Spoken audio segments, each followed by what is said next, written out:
খবরদার, মুসলিমের কান্না কখনো বৃথা যায় না। জীবনের কোনো না কোনো সময়ে এর প্রায়শ্চিত্ত আপনাকে করতে হবে, এর প্রায়শ্চিত্ত করে আপনাকে মরতে হবে। কিয়ামতের দিন আল্লাহ তাআলা সর্বপ্রথম বিচার করবেন এই রক্তের বিচার। শহীদ কারা? ইদানিং অনেকের মৃত্যুর পর তাদেরকে শহীদ বলে আখ্যা দেয়া হয়। ব্যাপারটি কতটুকু? যে ব্যক্তি একজন মানুষকে হত্যা করলে সেজন্য গোটা বিশ্বের সবাইকে হত্যা করলো। যতগুলো রক্তের বিচার দুনিয়াতে হয় না, আল্লাহ সেদিন করবেন। এই পৃথিবীতে গুম আছে না নাই? বাংলাদেশের নিউজে শোনেন না, গুম করে ফেলছে, খুন করে ফেলছে, বস্তাবন্দি করে ফেলে দিয়ে আসছে। আহা, দুনিয়ার কেউ দেখে নাই, কোনো প্রমাণও নাই।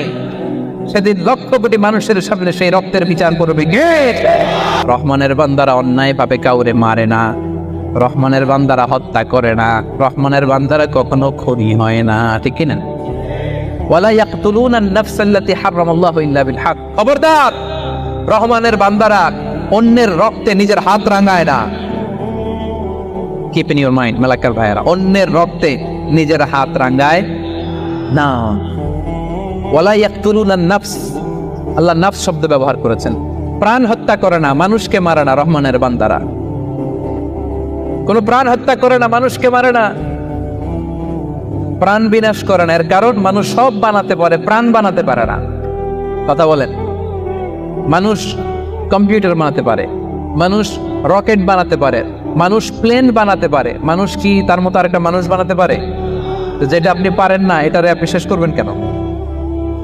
যেটা আমি বানাতে পারি না, সেটা আমি কেড়ে নিতে পারি? এজন্য খবরদার, রহমানের বান্দারা খুনি হয় না, অন্যের রক্তে নিজের হাতকে রাঙায় না, এটা বড় মহাপাপ। রব্বুল আলামিন কালামুল্লাহ মাজিদ ইরশাদ করেন, মান কাতালা নাফসান বিগাইরি নাফসিন আও ফাসাদিন ফিল আরদি ফাকান্নামা কাতালান নাসা জামিআ ওয়া মান আহইয়াহা ফাকান্নামা আহইয়ান নাসা জামিআ। যে ব্যক্তি একজন মানুষকে হত্যা করলে সেজন্য গোটা বিশ্বের সবাইকে হত্যা করলো। আর যে ব্যক্তি একজন মানুষের প্রাণ বাঁচিয়ে দিল, সেজন্য গোটা বিশ্বের সব মানুষের প্রাণ বাঁচালো। পড়ে সুবহানাল্লাহ। কি সুন্দর ইসলাম! দেখেন, আমাদের জান, আমাদের সত্তা, আমাদের নিরাপত্তার কথা ইসলাম কতটা ভেবেছে। এটা মহাপাপ। খবরদার, অন্যের প্রাণ নাশ করা যাবে না, অন্যকে মারা যাবে না। তাইলে হুজুর, অন্যরে মারা যাবে না, আমি তো আমারে মারতে পারবো, আমি আত্মহত্যা করে ফেলি নাকি? হ্যাঁ, আপনি আপনার নিজেকেও শেষ করতে পারবেন না, কারণ রূহ আপনি বানাতে পারেন না, তাই রূহ কেড়ে নিতে পারেন না।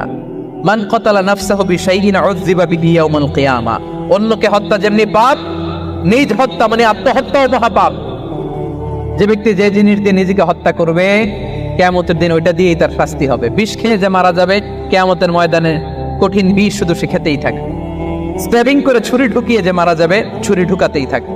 গলায় ফাঁস লাগিয়ে যে মেয়েটা মারা গেল, ওর শাস্তি জাহান্নামে শুধু ফাঁস লাগাতেই থাকবে, লাগাতেই থাকবে। কিয়ামতের দিন আল্লাহ তাআলা সর্বপ্রথম বিচার করবেন এই রক্তের বিচার। সর্বপ্রথম বিচার হবে কাবিলের। আউয়ালু মান সান্নাল কাতলা ফিল আরদ। যে কাবিল, আদম আলাইহিস সালামের যে সন্তান কাবিল, এই পৃথিবীতে হত্যার প্রচলন চালু করেছে। এই পৃথিবীর প্রথম হত্যাকারী খুনিকে বলেন তো? কারে মারছিল? এজন্য পৃথিবীতে যত হত্যাকাণ্ড, ওই হত্যার একটা পার্সেন্টেজ গুনাহ ওর আমল নামায় আছে না নাই? কিয়ামতের দিন আল্লাহ দুইটা বিচার দিয়ে শুরু করবেন। হাক্কুল্লাহ, আল্লাহর হকের প্রথম বিচার হলো নামাজ। আর হাক্কুল ইবাদ, বান্দার হকের প্রথম বিচার হলো রক্তের বিচার। রক্তের বিচার, যতগুলো রক্তের বিচার দুনিয়াতে হয় না, আল্লাহ সেদিন করবেন। এই পৃথিবীতে গুম আছে না নাই? বাংলাদেশের নিউজে শোনেন না, গুম করে ফেলছে, খুন করে ফেলছে, বস্তাবন্দি করে ফেলে দিয়ে আসছে। আহা, দুনিয়ার কেউ দেখে নাই, কোনো প্রমাণও নাই। সেদিন লক্ষ কোটি মানুষের সামনে সেই রক্তের বিচার করবে কে? এজন্য আল্লাহ বলেন, রহমানের বান্দারা অন্যের রক্তে নিজের হাত রাঙায় না। 8 নম্বরে আল্লাহ বলতেন, ওয়ালা ইয়াজনুন। রহমানের বান্দাদের 8 নম্বর গুণাবলী হলো, রহমানের বান্দারা বেবিচারেরই হয় না, বেবিচার করে না। মানুষ করি মুসা আলাইহিস সালাম, ফেরাউনের হেদায়েতের জন্য আল্লাহ তাআলা মুসা আলাইহিস সালামকে পাঠিয়েছিলেন। তিনি নানাভাবে তার ভাইকে নিয়ে দাওয়াত দিতে লাগলেন, কিন্তু ফেরাউন এই কথা মানে না। ফেরাউন বলে, তুমি যে নবী, প্রমাণ কি? মুসা আলাইহিস সালাম বলেন, দেখো, এই যে আমার হাতে লাঠি। উনি এমন নবী ছিলেন, উনি লাঠি মাটিতে রেখে দিলে ওটা মুহূর্তে সাপ হয়ে যেত। তো মাটিতে তিনি লাঠি রাখলেন, এটা মুহূর্তে সাপ হয়ে গেল, যে এই যে আমি নবী। মানে না, বললেন আরো কিছু দেখা। তো মুসা আলাইহিস সালাম বগলের এখান থেকে হাত উঁচু করলে নূরের ছলকানি হাতের মধ্যে দেখা যেত। উনি নূরের ছলকানি দেখালেন, এরপরও মানে না। এরকম একটার পর একটা আল্লাহ নবী মুসা আলাইহিস সালাম মুআজিজা দেখাতে লাগলেন, কিন্তু ফেরাউন মানে না। শুধু মানে না এতটুকুই না, সবশেষে আল্লাহ নবী মুসা আলাইহিস সালামকে অ্যাসাসিনেশন, হত্যার পরিকল্পনা করলো তারা, যে বনি ইসরাইল মুসা এবং মুসার অনুসারী যারা আছে দুনিয়া থেকে সরাই দিতে হবে। ধরো মুসারে ধরো, মুসার অনুসারীদের ধরো।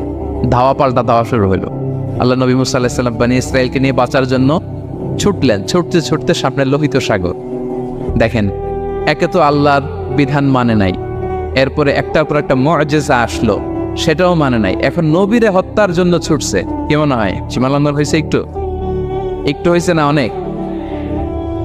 আল্লাহু আকবার। আল্লাহ বললেন ফাআগরাকনাল আখারিন, আমি মুসা এবং বনি ইসরাইলকে বাঁচাই দিলাম, ফেরাউন সহ তার দলবলকে সাগরে ডুবাইয়া মারলাম। শুধু ডুবাই মারে নাই, আল্লাহ বলে ফাল ইয়াউমা নুনাজ্জিকা বিবাদানিকা লিতাকুনা লিমান খালফাকা আয়া। ফেরাউনকে লোহিত সাগরে তো ডুবিয়েছেই। আল্লাহ বলেন, ফেরাউন, তোর অনুসারী যারা পৃথিবীতে থাকবে, তোর চালাচামুন্ডা যারা থাকবে, তোর খালাতো ভাই চাচাতো ভাই যারা দুনিয়াতে বেঁচে থাকবে, তাদের জন্য তোর লাশটারে আমি শুটকি বানিয়ে রাখলাম। Up to the day of judgment, কিয়ামত পর্যন্ত ফেরাউনের লাশটা মিশরের জাতীয় জাদুঘরে ড্রাই বডি হিসেবে আছে। আমি নিজে দেখে এসেছি, নিজ চোখে মমিফাইং করে শুটকি বানায় রাখছে। এভাবে পৃথিবীতে যতগুলো জাতিগোষ্ঠীকে আল্লাহ তাআলা আযাব দিয়ে ধ্বংস করেছে, তার কারণ হচ্ছে সীমা লঙ্ঘন। তার কারণ কি? প্রিয় ভাইরা, আমরা যেন আমাদের লাইফস্টাইলের দিকে একটু খেয়াল করি, যে এই সীমা লঙ্ঘনের কাতারে আমরা চলে আসলাম কিনা, আমাদেরকে খেয়াল রাখতে হবে। আল্লাহ তাআলা সীমা লঙ্ঘনকারীকে পছন্দ করেন না। ইন্নাল্লাহা লা ইউহিব্বুল মুআতাদিন, তিনি সীমা লঙ্ঘনকারীদেরকে পছন্দ করেন না।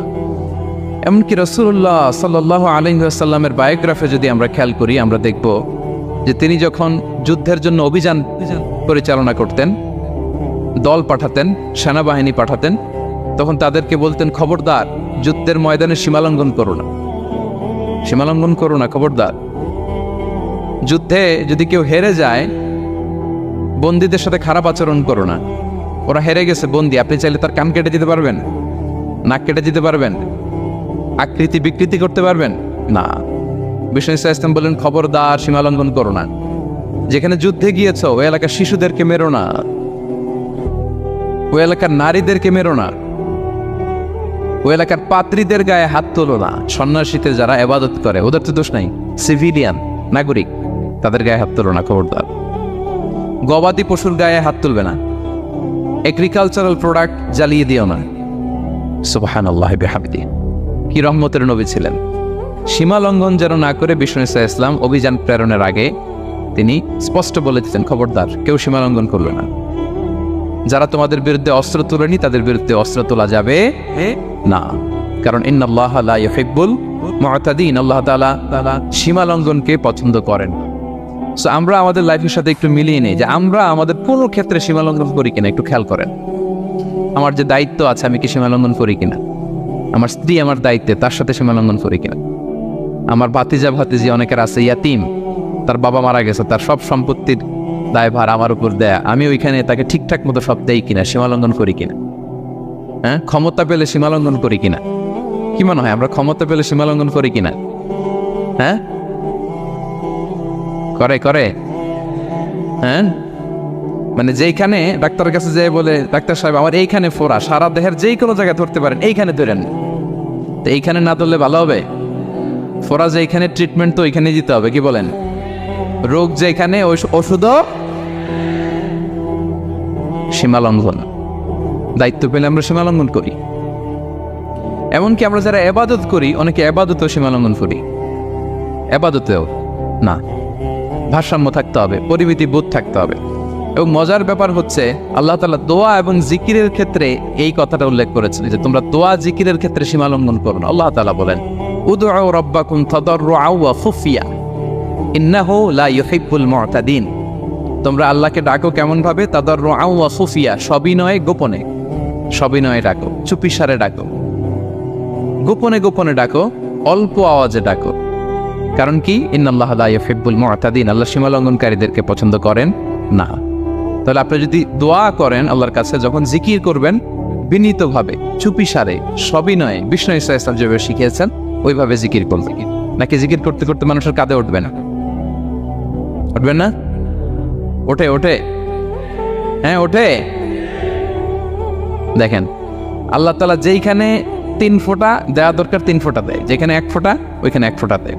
আল্লাহ তাআলা ইন্নাহু লা ইউহিব্বুল মুতাদিন, আল্লাহ সীমালঙ্ঘনকে পছন্দ করেন না। এই কথাটা ঢুকাইছে কোথায়? দোয়া আর জিকিরের মধ্যে। কারণ আল্লাহ জানে আল্লাহর কিছু বান্দা থাকবে, তারা দোয়া এবং জিকিরের সময় কি করবে? সীমালঙ্ঘন করবে। মাঝে মাঝে কিছু ভিডিও ক্লিপসে দেখা যায় জিকির করতে করতে আরেকজনের কাঁধের উপরে, যিনি জিকির পরিচালনা করতেছে তার মাথার উপর। এখন আমি ওয়াজ করতেছি, আপনি যদি লাফাইতে লাফাইতে এসে আমার উপরে পড়েন, হ্যাঁ মাইকের উপরে যদি এসে পড়েন, আমার অবস্থা হবে কি? লাফাতে লাফাতে উপরে উঠে যায়, নিজে ইনজুর্ড হয়, পাশের শ্রোতাকে ইনজুর্ড করে, যিনি আলোচনা পরিচালনা করতেছে তাকে ইনজুর্ড করে। এরকম আছে না? নাই নাই। ইন্নাহু লা ইউহিব্বুল মুতাদিন, আল্লাহ তাআলা সীমা লঙ্ঘনকে পছন্দ করেন না। তাহলে আমাদের প্রত্যেকের উচিত আমাদের লিমিট জানা, আমরা যেন আমাদের কখনো লিমিটকে ক্রস না করি। প্রিয় ভাইরা, এটা প্রতিটি ক্ষেত্রে, ইভেন ইবাদতে আমরা যেন সীমা লঙ্ঘন না করি। 2 নম্বরে যে শ্রেণীকে আল্লাহ তাআলা পছন্দ করেন না তারা হচ্ছে জালিম বা অত্যাচারী। জালিম বা অত্যাচারী, যারা জুলুম করে তাদেরকে আল্লাহ তাআলা পছন্দ করেন না। আল্লাহ তাআলা বলছেন ফাআম্মাল্লাযীনা কাফারু ফাউআযিবুহুম আযাবান শাদীদান ফিদ দুনিয়া ওয়াল আখিরা ওয়া মা লাহুম মিন নাসিরিন। যারা দুনিয়াতে কুফরি করবে কঠিন শাস্তি দুনিয়াতেও আখিরাতেও। ওয়া আম্মাল্লাযীনা আমানু ওয়া আমিলুস সালিহাতি ফায়ুওয়াফিহিম উজুরাহুম, আর যারা ঈমান আনবে সৎকর্ম করবে তাদের প্রতিদান আমি আল্লাহ বুঝিয়ে দেব। ওয়াল্লাহু লা ইউহিব্বুয যালিমিন, তবে জেনে রেখো আল্লাহ তাআলা জালিমিনদেরকে পছন্দ করেন। তাহলে 2 নম্বরে পাওয়া গেল কাদেরকে পছন্দ করে না? আপনি যদি কারোর প্রতি জুলুম করেন তাহলে আপনি জালেম, সে হচ্ছে মজলুম। সে কি? মজলুম। মজলুম আপনার ক্ষমা না করলে আল্লাহ তাআলা আপনার ক্ষমা করবে না। মজলুম যদি ক্ষমা না করে আল্লাহ তাআলা কোশ্চিন কালো আপনাকে ক্ষমা করবে না। এজন্য জুলুম যেন আমরা কখনো না করি। প্রিয় ভাইরা, জুলুম শুধু আল্লাহ তাআলা আমাদের উপরই হারাম করেনি, আল্লাহ নিজের উপর হারাম করছে। জুলুম শুধু আমাদের জন্যই হারাম না, আল্লাহর জন্য হারাম। আল্লাহ তাআলা বলেন হাদিসে কুদসিতে, ইয়া ইবাদি, হে আমার বান্দারা, ইন্নী হারামতু যুলমা আলা নাফসি, আমি জুলুমকে আমি আল্লাহ নিজের উপরে হারাম করেছি।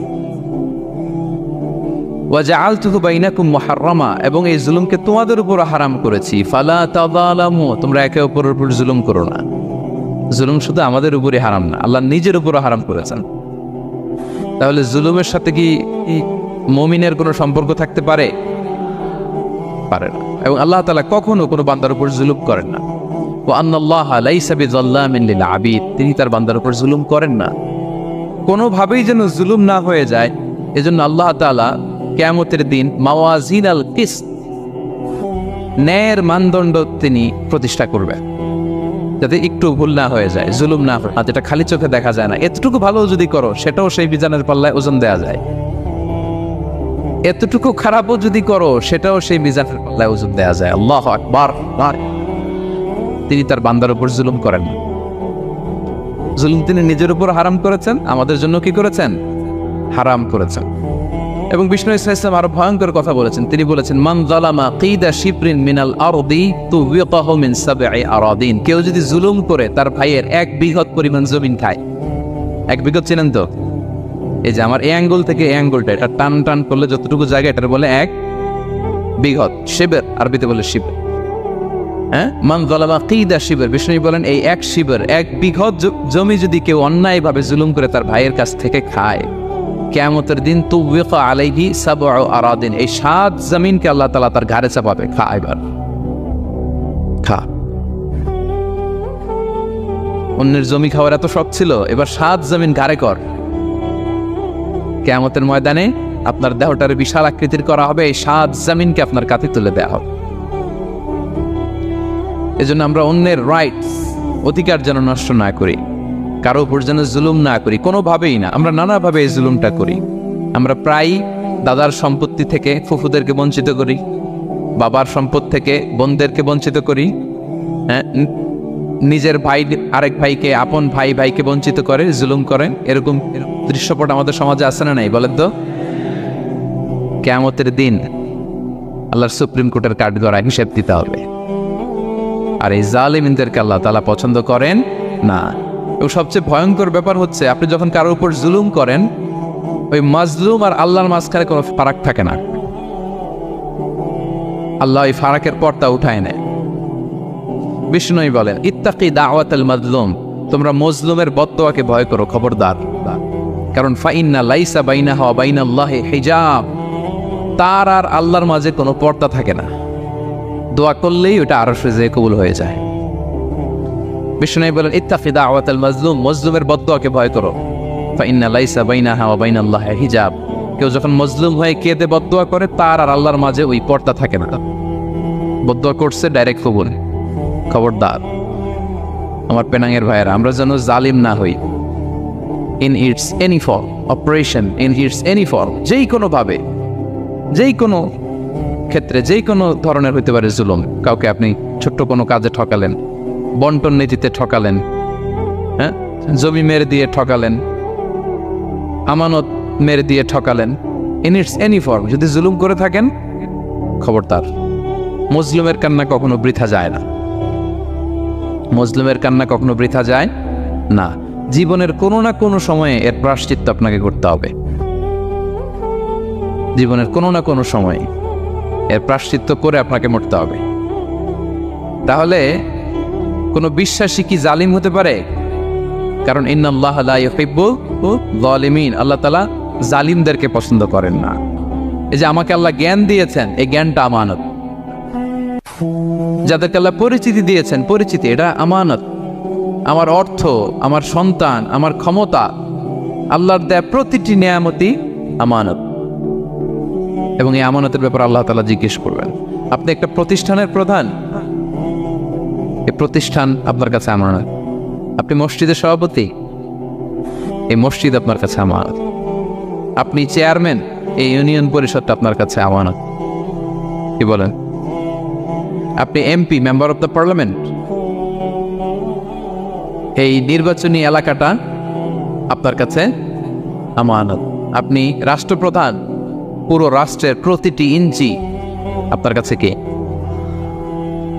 এই আমানতের খেয়ানত যখন হবে, বিষ্ণু বললেন, তখনই কিয়ামতের অপেক্ষা করো। ফান্তাযিরিস সাআহ, কিয়ামত হয়ে যাবে। তাহলে খেয়ানতকারীকে আল্লাহ তাআলা পছন্দ করেন না, আমানতের খেয়ানতকে পছন্দ করেন। আর আমানত এটা ব্যাপক বিষয়। আমার জ্ঞান, আমার ক্ষমতা, আমার পরিচিতি, আমার সন্তান, আমার স্ত্রী, সবকিছু আমানত। এবং এগুলোর ব্যাপারে আল্লাহ তাআলা আমাদেরকে জিজ্ঞেস করি। 6 নম্বরে হচ্ছে ফাসাদ সৃষ্টিকারী, বিশৃঙ্খলা সৃষ্টিকারী। সমাজে যারা বিশৃঙ্খলা সৃষ্টি করে, তাদেরকে আল্লাহ পছন্দ করেন না। আল্লাহ বলেন, ইন্নাল্লাহা লা ইউহিব্বুল মুফসিদিন, আল্লাহ তাআলা ফাসাদ সৃষ্টিকারীদেরকে কখনো পছন্দ করেন না। সমাজে নানাভাবে, সামাজিকভাবে ফাসাদ, রাজনৈতিকভাবে ফাসাদ, অর্থনৈতিকভাবে ফাসাদ, এই যত ফাসাদ বিশৃঙ্খলা আছে, এগুলোর হোতা যারা, তাদেরকে আল্লাহ পছন্দ করে না। নানাভাবে দেখবেন যে সমাজে অনেকে ফাসাদ সৃষ্টি করে। আমাদের বাংলাদেশে কিছুদিন আগে কাঁচামরিচের দাম বেড়ে গেছে না? কেমনে বাড়লো? নিশ্চয়ই কেউ সিন্ডিকেট করছে, নিশ্চয়ই কেউ মজুদদারি করছে, নিশ্চয়ই এখানে কেউ ফাসাদ তৈরি করছে, ঠিক কিনা? প্রতিটি সেক্টরে আপনি খুঁজে দেখবেন ফাসাদ, হ্যাঁ, মারামারি, বিশৃঙ্খলা, ফাসাদ। এই কিছুদিন আগে এক নির্বাচনের প্রার্থীকে ধরে পিটাইছে, সবাই দেখলাম আমরা, তাই না? এটা ফাসাদ হয়েছে না? বিশৃঙ্খলা হয়েছে না? এই আপনি যদি ধরে ধরে বলেন, পরিবারে, সমাজে, রাষ্ট্রে, অর্থনীতিতে, বাজারে, প্রতিটি জায়গায় ফাসাদ আছে না নাই? আল্লাহ তাআলা বলেন, ইন্নাল্লাহা লা ইউহিব্বুল মুফসিদিন, এই ফাসাদ সৃষ্টিকারীকে আল্লাহ তাআলা পছন্দ করে না। মদিনাতে এই যে টিকিটের দাম, সুন্দর কথা বলছেন, টিকিটের দাম বাড়ায় যারা দেয়, সেম গোস টু দেম, তাদেরও একই কথা, ফাসাদ সৃষ্টিকারী আর মুফসিদুন। এই যে আমাদের হাজিদের এত টাকা লাগে কেন? 50,000 টাকার টিকিট হয়ে গেছে কয় লাখ? 2 লাখ, কয় 1 লাখ। হজে যারা গেছে 1,95,000 টাকা করে পড়ছে একজনের টিকিট। কিয়ামতের দিন আল্লাহর সুপ্রিম কোর্টের কাঠগড়ায় তোমাকে দাঁড়াতে হবে। পাই টু পাই সেদিন হিসেব নিয়ে আল্লাহ তাআলা ছাড়বেন, ঠিক কিনা? সেদিন হবে আসল খেলা। এখন তো আমরা মাইক পেলেই বলি খেলা হবে, কিন্তু আসল খেলা কবে? লক্ষ লক্ষ কোটি মানুষের সামনে আল্লাহ তাআলা আপনার এই কোমর ফাঁস করে দিবেন, আল্লাহ তাআলা আপনাকে অপমানিত করে ছাড়বেন। তাই কোনো ফাসাদের সাথে, বিশৃঙ্খলার সাথে মুমিনের কোনো সম্পর্ক থাকতে পারে? মদিনায় মুনাফিকেরা এই ফাসাদ তৈরি করত। যখন তাদেরকে বলা হতো তোমরা ফাসাদ করো কেন, ওয়া ইযা কিলা লাহুম লা তুফসিদু ফিল আরদ ক্বালু ইন্নামা নাহনু মুসলিহুন, তারা আরে ফাসাদ কি, আমরাই তো ভালো মানুষ, আমরাই তো ভালো মানুষ, আমরাই তো ভালো কাজ করি। আল্লাহ বলে না, আলা ইন্নাহুম হুমুল মুফসিদুনা ওয়ালাকিন লা ইয়াশউরুন, ওরাই ফাসাদ সৃষ্টিকারী, ওরাই ফাসাদ সৃষ্টিকারী, ওরাই সমাজে বিশৃঙ্খলা সৃষ্টিকারী। ওদের ভেতরে এক বাইরে আরেক, তার নাম মুনাফিক, ঠিক কিনা? মুনাফিকের সহজ সংজ্ঞা কি জানেন? ভিতরে লালন করে একটা অনুভূতি বা ভাবে একটা, কিন্তু মুখ দিয়ে বলে, তার মানে ভেতরে এক বাইরে আরেক, তার নাম দুই মুখো সাপ। এদিকে যায় বলে আপনার লগে আছে, আপনি খুব ভালো, ওদিকে যায় বলে আরে না না উনি কি, উনি তো খুব খারাপ মানুষ, আপনি অনেক সবচেয়ে ভালো, আমি আপনার সাথে আছি। এরকম ডাকাইতে আসে না নাই? তাদেরকে যখন বলা হয় তোমরা ফাসাদ সৃষ্টি করো না, ওরা বলে আরে আমরাই তো ভালো। আল্লাহ বলে না, তোমরাই ফাসাদ সৃষ্টিকারী, তোমরা জানো না, জানো। তো এই ফিতনা ফাসাদকে আল্লাহ হত্যার চেয়ে জঘন্য বলেছেন। তিনি বলেছেন আল ফিতনাতু আকবারু মিনাল কতল। এই ফিতনা সৃষ্টি করা, সমাজে পণ্যের দাম বাড়ানো, কাঁচামরিচের দাম বাড়ানো, অন্যের হক নষ্ট করা, টিকিটের দাম বাড়ানো, মজুতদারি করা, সমাজের স্বাভাবিক সামাজিক রাজনৈতিক ভারসাম্য যারা নষ্ট করে, এগুলো সব মুফসিদুন। সব কি? মুফসিদুন, ফাসাদ সৃষ্টিকারী, ফিতনাবাজ। আকবারু মিনাল কতল, সমাজের স্বাভাবিক যে ধারা, এই ফ্লোটাকে তারা নষ্ট করে। এবং ফাসাদের মাধ্যমে যদি কারো ক্ষতি করে, কাউকে কেউ হত্যা করে, সেজন্য গোটা বিশ্বের সবাইকে হত্যা করে। আল্লাহ বলেন মান কাতালা নাফসান বিগাইরি নাফসিন আও ফাসাদিন ফিল আরদি ফাকান্নামা কাতালান নাসা জামিআ। অন্যায়ভাবে ফাসাদের মাধ্যমে যখন কেউ কাউকে হত্যা করে, সেজন্য গোটা বিশ্বের সবাইকে হত্যা করে। আকবারু মিনাল কতল, ফিতনা এত বড় ভয়ঙ্কর পাপ। এই ফিতনার সাথে, ফাসাদের সাথে, ফাসাদ সৃষ্টি করা, বিশৃঙ্খলার সাথে আমাদের কোনো সম্পর্ক, কারণ ইসলাম শান্তির ধর্ম। কিসের ধর্ম? শান্তির ধর্ম। কোনো অন্যায়, বিশৃঙ্খলা, বোমাবাজি, সন্ত্রাসবাদ, টেরোরিজম, এগুলোর সাথে ইসলামের কোনো সম্পর্ক, শান্তির ধর্ম নেই। এই জন্য আল্লাহ তাআলা ফাসাদ সৃষ্টিকারীদেরকে পছন্দ করেন। তাহলে কয় শ্রেণীর ব্যক্তিকে আল্লাহ পছন্দ করেন না?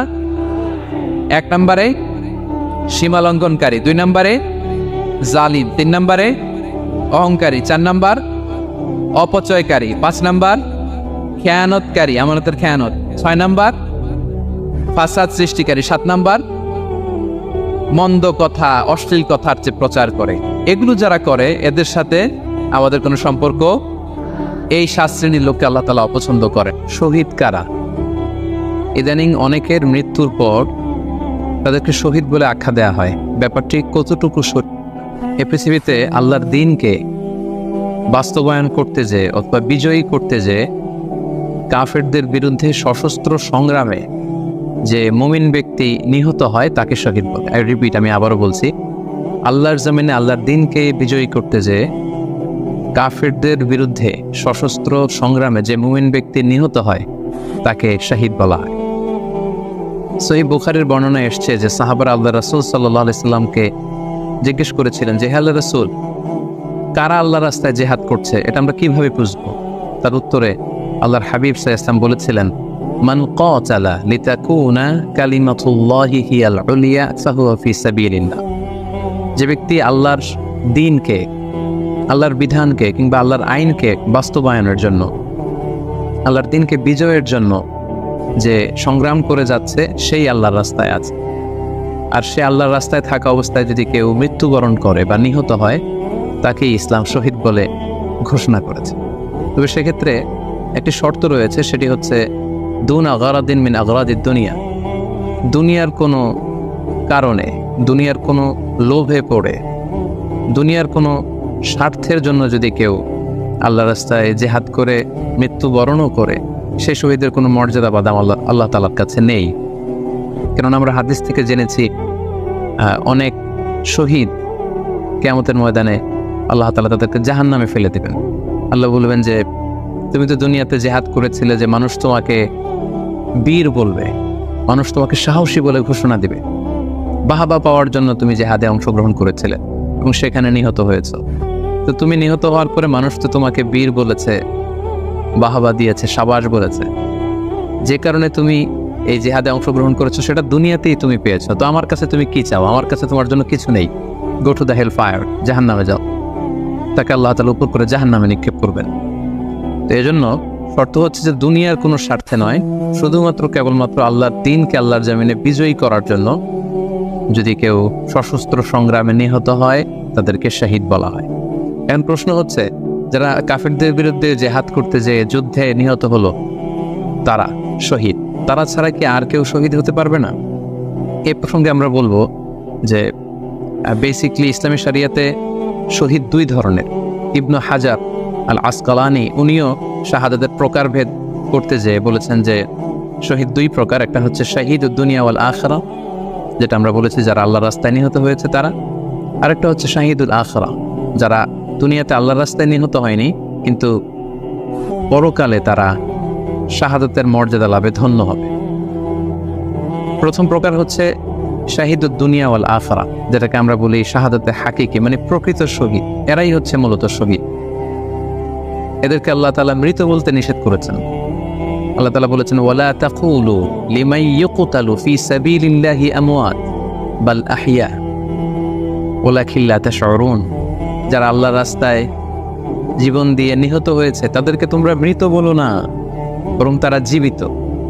অন্য এক আয়াতে এসেছে বাল আহিয়াউন ইনদা রাব্বিহিম ইউরযাকুন, তারা জীবিত এবং আল্লাহর কাছে তারা রিজিক প্রাপ্ত, আল্লাহ তাআলার পক্ষ থেকে তারা রিজিক প্রাপ্ত।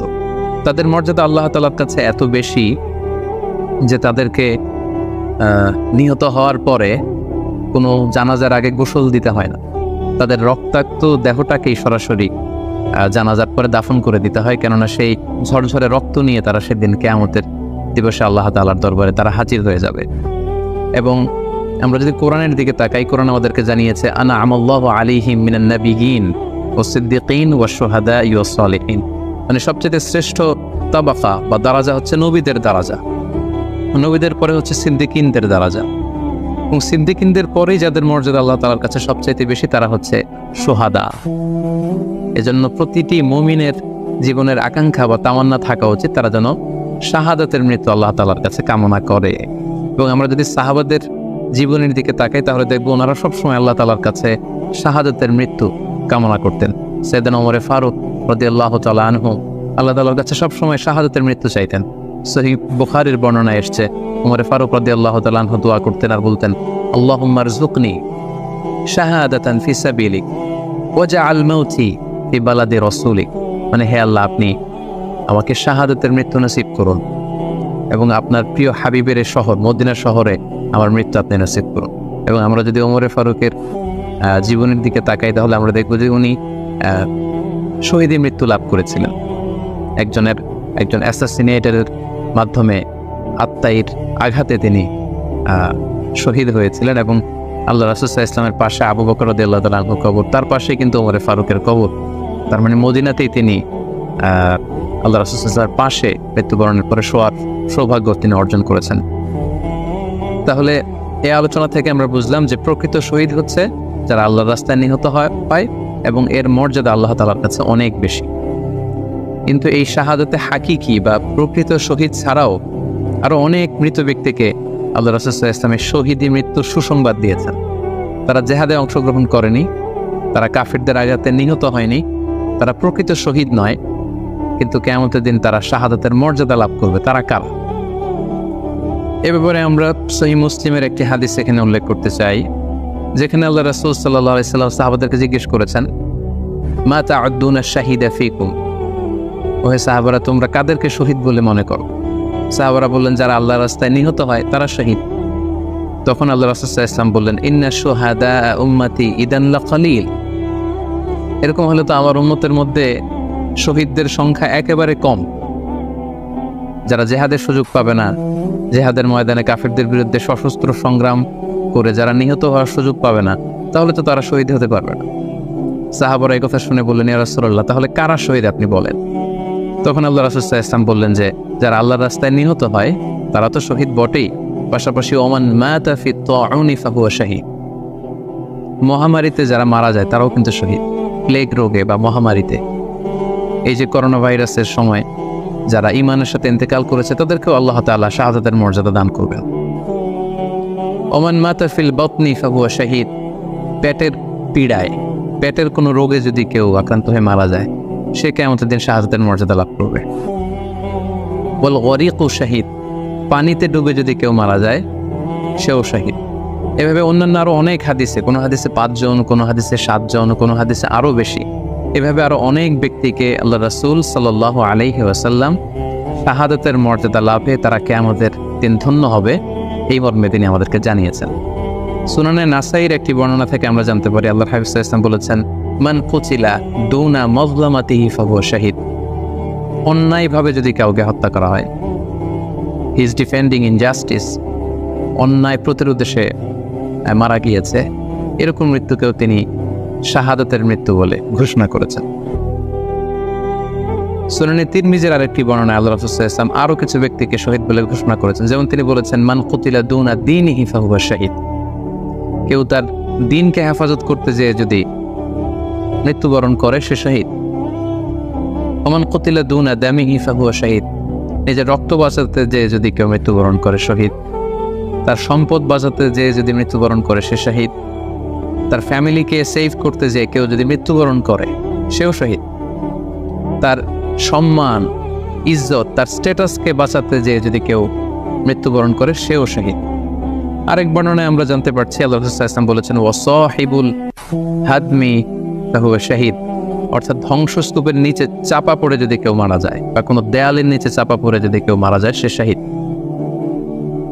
ওয়াসাহিবু যাতিল জানবি শাহীদ, অর্থাৎ ফুসফুসের কোনো রোগে, লেটস সে লাং ক্যান্সারে যদি কেউ মারা যায়, ফুসফুসের কোনো ভয়ানক রোগে যদি কেউ মারা যায় সে শাহীদ, শহীদের মর্যাদা পাবে। আল হারিকু শাহীদ, আগুনে পড়ে যদি কেউ মারা যায় সেও শহীদ।